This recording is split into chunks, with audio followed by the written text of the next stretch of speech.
తల్లిదండ్రులు చెప్తున్నారు, 3 నెలలు బాగున్నాడు పాస్టర్ గారు, ఇంటికి కావలసినవన్నీ తెచ్చిపెట్టాడు, అందరిని బాగా గౌరవించాడు. 9 నెలల నుంచి నరకం చూపెడుతున్నాడు. ఇట్లాంటి పరిస్థితుల్లో మనం ఏం చేస్తాం? ఏదో ఒకటి చేయి ప్రభువా అందరా.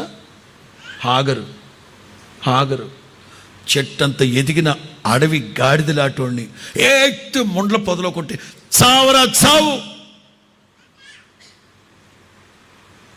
అంటే విసిగిపోయింది ఆ తల్లి. ఒక అమ్మ, 9 మాసాలు మోసిన ఒక తల్లి చావరా చావే అందంటే ఎంత తలగొట్టే పని చేసి ఉన్నావు నువ్వు, ఎంత తలవంపులు తెచ్చే పనులు చేశారు మీరు.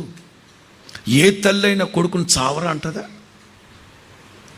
కానీ నా దేవుని సంకల్పం వాడి మీద ఉంది కనుక, హాగరు ఆ చిన్నవాని మొర నా దేవుడు విన్నాడు, వాడిని గొప్ప జనముగా చేస్తాడు.